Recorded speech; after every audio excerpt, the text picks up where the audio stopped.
এ আর্তনাদ কে দেখবে আর কেই বা শুনবে? সবাই তো নিজেকে নিয়ে ব্যস্ত। রেললাইন বস্তি থেকে প্রতিদিন ভেসে আসে নাজমুলের এই বুক ফাটা চিৎকার, যে চিৎকার শুনলে পাষাণ হৃদয়ও কেঁপে ওঠে। কিন্তু তার মাথায় হাত বুলিয়ে দিতে আসে না কোনো বাবা মা, কারণ এই পৃথিবীতে নাজমুলের আপন বলতে আজ কেউই বেঁচে নেই।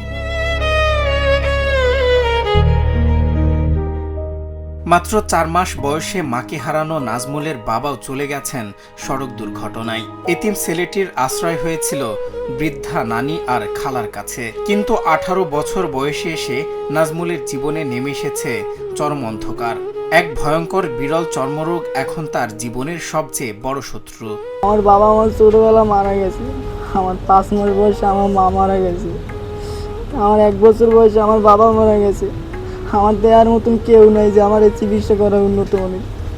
এই যে হাসপাতালে ডাক্তার দেয়ছে, ডাক্তার কইছে ইন্ডিয়া নিয়ে যাইতে, ইন্ডিয়া না গেলে আমি আর বাঁচবো না, আপনারা আমার বাঁচান, আমি বাঁচতে। খুলনার জোড়াগেট এলাকায় গেলে চোখে পড়ে এই করুণ দৃশ্যের। সামান্য চুলকানি থেকে শুরু হওয়া এই রোগ আজ বিভীষিকা। শরীর থেকে পচে মাংস ঝরে পড়ছে, বের হচ্ছে তীব্র দুর্গন্ধ।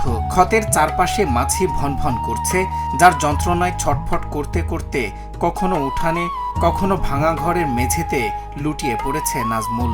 যেন পচে যাওয়া শরীর নিয়ে সে এখন জীবন্ত এক মরদেহ।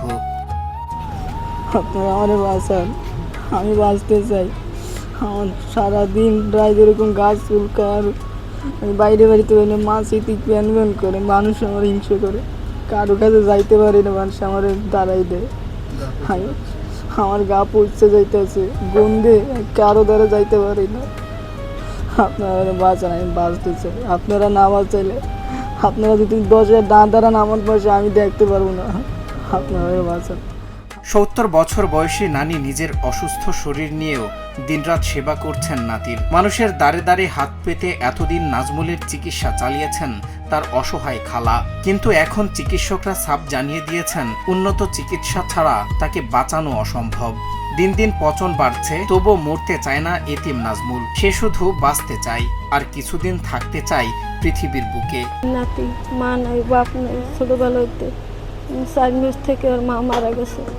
1.5 বছর বয়সে ওর বাপ রোড অ্যাক্সিডেন্টে মারা গেছে।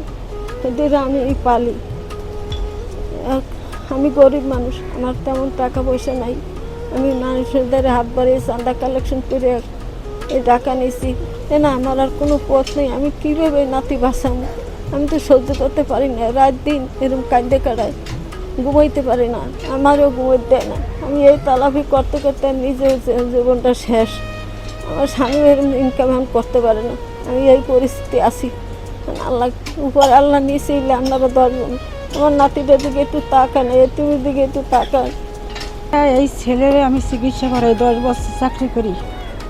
তারপরে সৌদি আরব যাইও আমি 10 বছর থেকে চিকিৎসা করাইছি এই ছেলের। আর যখন 4 মাস বয়স তখন ওর মা মারা যায় ব্লাড ক্যান্সারে, আরএসবিতে। এরপর ওর 1 বছর বয়সে ওর বাবা মারা যায়। এখন ও এতিম। আমি তো ওরে আমার সন্তানের চাইতে বেশি ভালোবাসি।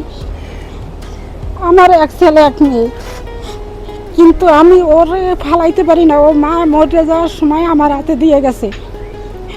আমি এই হইতে ওর চিকিৎসা করাই, কিন্তু আমি তো মহিলা মানুষ, আমারও বয়স হয়ে গেছে।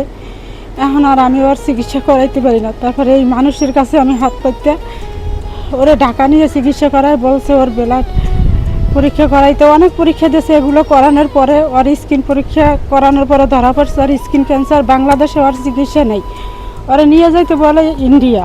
ইন্ডিয়া যাইতে হলে তো অনেক টাকা পয়সা দরকার। আমাদের মানুষ, সামান্য মানুষের তো সম্ভব না যে এত টাকা খরচ করে যে ওরে আমরা ইন্ডিয়া নিয়ে যাব। নাজমুলের এই করুণ দশা দেখে প্রতিবেশীদের চোখ আজও ভেজে। তার বুক ভাঙা আর্তনাদ বাতাসে ভেসে বেড়ালেও পৌঁছাচ্ছে না সামর্থ্যবানদের কানে। এলাকার মানুষ বলছেন, টাকার অভাবে কি এভাবেই তিলে তিলে শেষ হয়ে যাবে একটি এতিম ছেলে? এখন শুধু কোনো দয়ালু মানুষের সাহায্যের প্রতীক্ষায় কাটছে তাদের প্রতিটি মুহূর্ত। ছেলেটা রাত্রে অনেক কান্দাকাটি করে। আমরা আশেপাশে সবাই যারা আছে তারাও ঘুমাইতে পারি না, কেউ অনেক কান্দে, ওর গায়ে জ্বালা পোড়া করে, ও ঘুমাইতে পারে না, ঠিক মতন খাওয়া দাওয়া করতে পারে না, ওর গায়ে মাছি মশা পড়ে, ওর অনেক জ্বালা পোড়া হয়, কষ্ট হয় অনেক। সারা রাইতে দৌড়ে এইরকম সারা রাত ও কান্দাকাটি করে। ওর গা থেকে পানি বাইরে, আর গা পচে দুর্গন্ধ বাইরে ওর গা থেকে। ও সারাদিন সারা রাত ওইভাবে থাকে, ঘরে থেকে বের হয় না, কারো সামনে যায় না, যে মানুষে দেখলে ওরে কী কইবার। ও ঘরে আটকা থাকতে থাকতে মানুষ দেখলে ভয় পায়, মানুষের সামনেও যায় না কখনো। একদিকে পচে যাওয়া শরীরে অসহ্য যন্ত্রণা, অন্যদিকে বুক ফাটা নিঃসঙ্গতা। নাজমুলের চারপাশটা আজ মৃত্যুপুরী।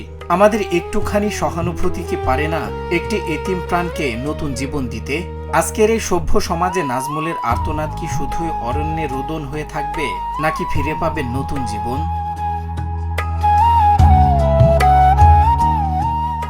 সজল বিশ্বাস, নিউজ ডেস্ক, বাংলা টিভি।